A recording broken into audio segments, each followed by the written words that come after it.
You're watching SEC Saturday on Mix 104.1 and MixTV.tv, presented by CHI Memorial. Hello, everyone, and welcome to the final regular season SEC Saturday presented by CHI Memorial.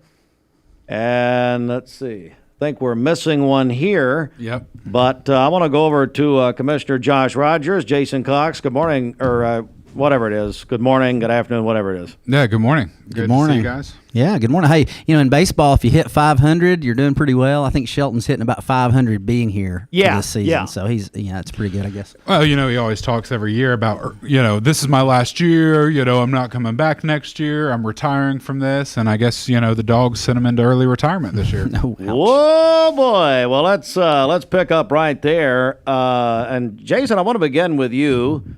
This was not unexpected, I don't think, but what'd you make of it? Well, a 28-point beatdown. I think in the back of all of us Tennessee fans' minds, we knew that was very, very possible, maybe even likely, but we didn't want to talk about it, and it happened. It was just a beatdown on every area. There was no part of Tennessee's football team played well Saturday, and credit to Georgia on that. They're just loaded. They're so good. Somebody gets hurt, it's not a problem. They just bring in another 4 or 5 star guy, and who's just better than almost everybody else they line up against. And so I told Josh before we started, it's just so hard to get anything going when your quarterback stinks, and Joe Milton throughout the season's gotten progressively a little bit more solid, but you look at those stat lines when he's throwing 80% on the day, and they're all 5-yard swing passes or 2-yard dump passes, and the guy simply to have such a great arm, he can't complete a pass down the field, and the receivers aren't good enough to draw pass interference, and it's just so hard to get anything going. And when you're playing a team as good as the Georgia Bulldogs, that thing can get away from you really, really quickly if you can't score. And so that's what happened. We scored 80-yard Jalen Wright run on the first play from scrimmage. We're like, hey, here we go. And that was it. That was the best 11 seconds of the football game if you're a Tennessee fan. And so, I guess what I would say is our worst fear came to fruition in Neyland Stadium Saturday, and it just didn't get any better. Yeah, a little bit opposite for you, isn't it? Yeah, absolutely. Shelton said that, first 11 seconds of the game was like his junior prom, best 11 seconds he's ever had. Whoa. And, what does that mean? What does that even mean? It's where he got his first kiss. He got his first kiss in junior prom, and it was, lasted about 10 seconds. And, that was about it, So, but hey, look, Jalen Wright, 90 yards, 75 yards on that first play. And for the entire game, he had 9 carries for 90 yards. He didn't play again until the 6th series. He didn't play. What? But look, you have Joe Milton, 147 yards passing in that game. And I know we're in SEC, SEC Saturdays, but yeah, like this show is biased towards Rocky Top, and we understand that. But when you look at it, the time of possession really tells the tale, right? Georgia held the ball for 40 minutes and 58 seconds against Tennessee's 19 minutes and 2 seconds. Wow. And when you have the number 1 team in the nation with probably one of the top offenses in the nation, with probably a top 5 defense this year in the nation, and you're only going to hold the ball for 19 seconds at home in Neyland, I don't know what was worse. Was Tennessee's really offensive play, or was it Dolly Parton trying to sing Rocky Top? Both of them were horrible. So Bob Kesseling gave me have you heard the explanation for that? No kidding. No. She had earbuds, or what do you call them, in their ears? Dementia. No, come on. Come on. Don't talk about the Queen like You're that. talking Come about on, the treasure of the volunteer state. I apologize. My God, man. Yeah. And we're leaving that in. Yeah. Please. Anyway, no kidding. Kesseling told me that she had in her ears, she had these earbuds. For some unknown reason, she was listening to a different version of it than what the Pride of the Southland Band was playing. Well, the Pride of the Southland Band played the Rocky Top fight song, right? The little 30-second clip after every play. Yeah. And Dolly started on the actual song. Yeah. Like, she thought she was singing the 2.5-minute song. Yeah. And they had her in there for 30 seconds. And it was horrible. Yeah, right? It honestly, like, if, you see all the Facebook posts and all the social media stuff after, and, we welcome Dolly. Like, right, the big thing is now is that Dolly's hit the transfer portal after she saw that beatdown, and now she's a Dogs fan. You know, so we welcome Dolly. Feel free to bring Dollywood down here into the state of Georgia, and we'd love to be able to go to somewhere else other than Gatlinburg or Pigeon Forge. But no, at the end of the day, Georgia looks like Georgia, right? And I think that there has been this kind of conscious understanding that, hey, look, when you lose, was it 9 guys 2 years ago in the first round of the NFL draft? Last year, you lose another 8 or 9 guys throughout the entire draft, and a handful of first rounders there. You lose your quarterback, who is 26 years old and had been playing for Georgia since he was 18, right? I mean, he's been there for 8 years off and on, and Stetson Bennett, 2-time national champion with Georgia.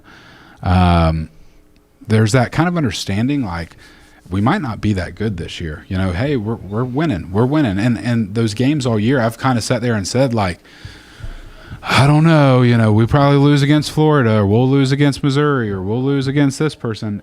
And then last week, watching them against Tennessee, and Tennessee being a team that should be really good, Georgia looks like Georgia. And then going into this stretch of now they've got Georgia Tech, then they've got Alabama in the SEC championship game. And if they win those next 2, I mean, they're back in that Final Four playoff against, again, we'll talk probably one of us will probably pick this game, but you've got Ohio State, Michigan that's playing this week. One of those losers will fall out. Florida State, their quarterback is his career is done at Florida State. You've got Washington, you've got Oregon, you've got all these schools that are vying for this final spot, these Final Four spots. And the only thing I can sit here and say is I can't wait till next year when it's 12, right? Because at this point in time of the season, Georgia's in, right? Like, I know at this point in time, number 1 team in the nation. But if they lose to Alabama, guess what? They're not dropping from 1 to 12, like 1 to 13. Mm-hmm. So Georgia's in for that fight, no matter what it is. And to me, I think that's great. I think that as a Dog fan, as a Tennessee fan, if y'all would have beat Missouri and beat Florida and lost to Georgia, you're looking back at that saying, well, we'd have been 9, we'd have been 10. Mm-hmm. I mean, we would have been up there, and you guys are fighting for a national championship this year. Tennessee's not far. And I think, we've complained all year long, play Nico. And Heupel has done a lot of bad things this year. His coaching staff has done a lot of bad things this year. And I know you want to talk about that. But not playing Nico is probably the smartest thing they did, because he will redshirt. He will play against Vandy this week. He will play in their bowl game, and it won't count against him. And he will redshirt this year. And now you guys have 4 years of a starting quarterback that has the opportunity to be really, really amazing. Yeah, sure. I mean, Nico, he's the hope. I mean, he's why Tennessee fans aren't jumping off the ship at this point, because I think we all know this Tennessee team is good, but they're not great. They're not special. I mean, to win 8 games and be an SEC team, that's good. That's a solid season. But we have hope that Nico Iamaleava is coming, and that he is going to be him. He's going to be him, Josh, and that's our hope. Now, Josh Heupel has a thing about not playing those younger guys. So I'm not convinced he'll play a lot this week. I'm not convinced if Joe Milton wants to play in the bowl, he'll play, which is stupid. I mean, just to put it frankly, it's crazy not to play. Let him take some lumps now. Yeah. Let's get the lumps out of the way so that next year he's got fewer hurdles to jump over, fewer lessons to learn on the field. Yeah. All right. We're going to take our first break. It's our final regular season edition of SEC Saturday. Back in a moment. Health Break is sponsored by CHI Memorial. Bringing home a new baby is an exciting time for a family, watching the infant learn and grow.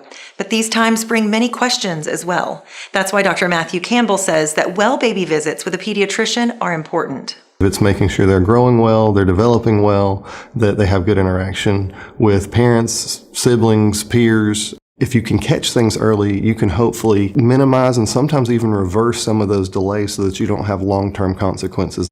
These visits are perfect times for parents to learn what to expect next in their baby's development and celebrate their progress.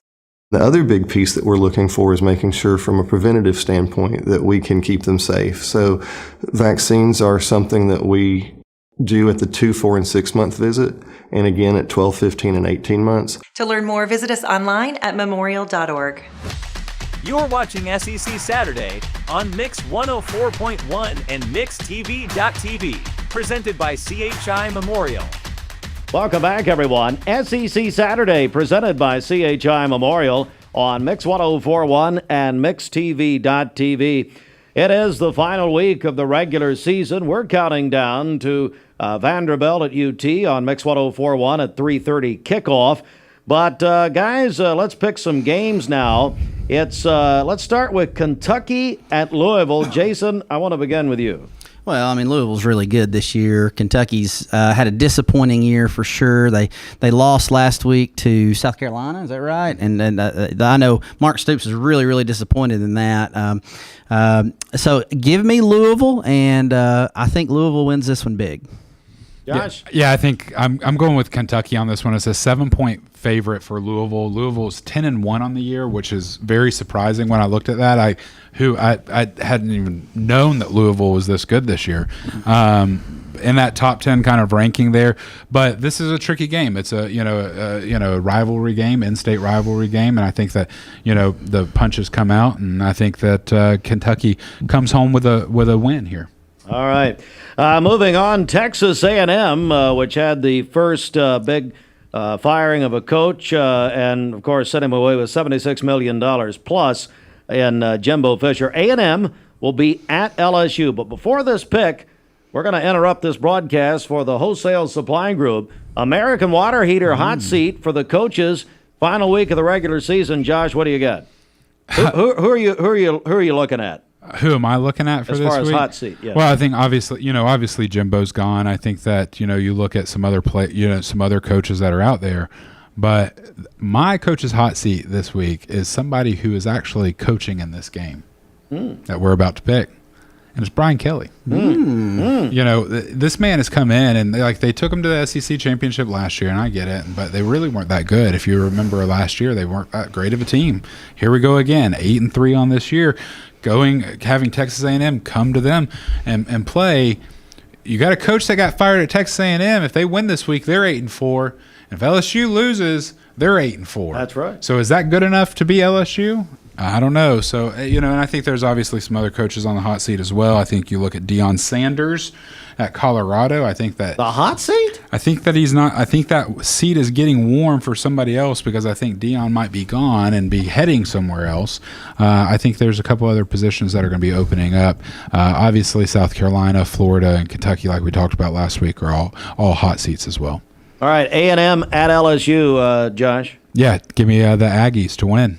All right, Jason? I love Jaden Daniel. I know you love JT Daniel, don't you? I love Jaden Daniel. Great quarterback. Going to be at the Heisman Trophy award ceremony. May even win the thing. Give me LSU. All right, let's move on now. It's, as Josh alluded to earlier, Florida State losing their quarterback, and they'll be at Florida in that annual game. Jason, let's start with you. Well, it's interesting because Florida's starting quarterback Graham Mertz got hurt also. Shoulder issue. I can't imagine he'll play. I haven't heard for sure he's out. So this is two second-string quarterbacks going against each other. It's at the Swamp, but this Florida State team's really, really good. They are the picture of what you try to do in the transfer portal. That's how they've gotten so good so fast, is transfer portal back-to-back years. Give me Florida State, but in a close one. Florida State close. Josh? These games, whether it's Kentucky or Louisville, whether it's Georgia Tech, whether it's, Texas and Oklahoma, whether it's, Auburn and Alabama, Florida State, it doesn't matter. Right, like the records go out the window, the rules of engagement go out the window. Napier said that this is the game that matters 24/7, 365. This is the only game at the end of the day that truly matters on their schedule. It's the only one. And I never pick them because I hate them. Give me the Gators. No. Give me the Gators. And I tell you, you know this is just as well. When you lose a quarterback, when you lose your starting quarterback who has been the man all year for you, and you're bringing in a backup, that's hard, right? Like that's a difficult thing. That home field advantage, I think that carries a little bit.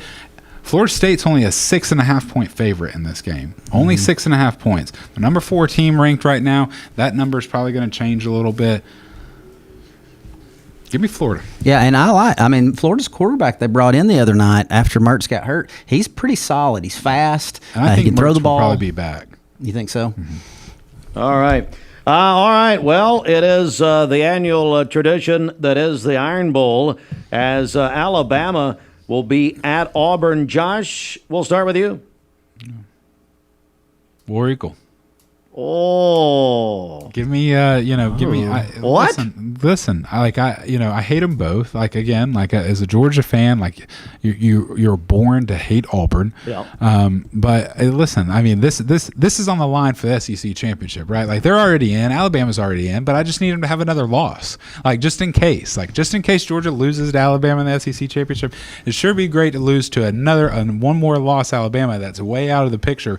Georgia just kind of keeps sliding. If you look at all my picks today that I'm picking loser. I'm picking the people who are ranked high because I want them all to lose, So, but yeah, give me Auburn. I mean, I think that this game it's down on the plains, and like I said, last CBS 3:30 game that you'll ever have, and it's going to be down there on the plains. So, give me another miracle at Auburn. Listen, one of the things we don't do on this show is we don't keep up with our record to see who's in last place. That's the problem. We don't do that, and I'm glad because I would be in last place this year, I'm sure. But Josh is picking as if he's in last place, trying to get out of the cellar, trying to throw a Hail Mary. I'm probably in close to first place this year. I've had some pretty good picks this year. Yeah. And so he has picked all the underdogs this week. There ain't no way Auburn's going to beat Alabama. There is no way. I don't see it. You are aware Auburn got beat by New Mexico State just 3 days ago. I don't care. War Eagle, War Tiger, whatever it is. Whatever they want to be. However many mascots you got down there, let's go. Come on, Cadillac Williams, baby. That's all. That's all I gotta say. Give me Roll Tide, and it ain't gonna be close. All right. So Roll Eagle, baby. Roll Eagle. Coming up, we're gonna pick more games and do that. We've got some other picks and. We're counting down to Tennessee's final regular season game. They'll host Vanderbilt at 3:30 on Mix 104.1. We're also counting down to really what is the biggest event of our year. It's the 53rd annual WCLE Empty Stocking Fund. It starts on Monday for the next 10 days, and we will be asking for your help for more than 1,500 children, a tradition going back to 1945. On Monday morning, we'll broadcast live from Church of God International Headquarters and look forward to hearing from you for the children, more than 1,500 of them, the largest Christmas charity in this community, beginning Monday morning. We're back with more SEC Saturday presented by CHI Memorial. Health Break is sponsored by CHI Memorial.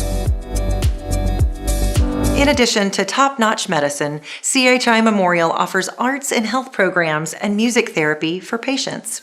Manager of Arts Therapies and Wellbeing, Shyla Rowe, explains. We have a full-time board-certified music therapist, and she works with our PT, OT, and speech department and rehab.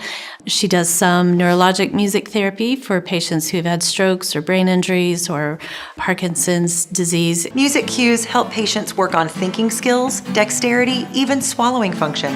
And of course, music offers emotional benefits as well. Can we make the experience better for patients? There's also some really great neuroscience around that too. The music therapy is actually going to help those patients be able to go home quicker too, because it can speed up that treatment process. To learn more, visit us online at memorial.org. You're watching SEC Saturday on Mix 104.1 and MixTV.tv, presented by CHI Memorial. Welcome back, everyone. SEC Saturday, final regular season edition presented by CHI Memorial. I'm joined today, just joining us, by Commissioner Josh Rogers and Jason Cox. I thought in that last break like that you just did. You're talking about the Empty Stocking Fund. Sure. Can't wait to be a part of that again this year. I know that all of us are and help support it.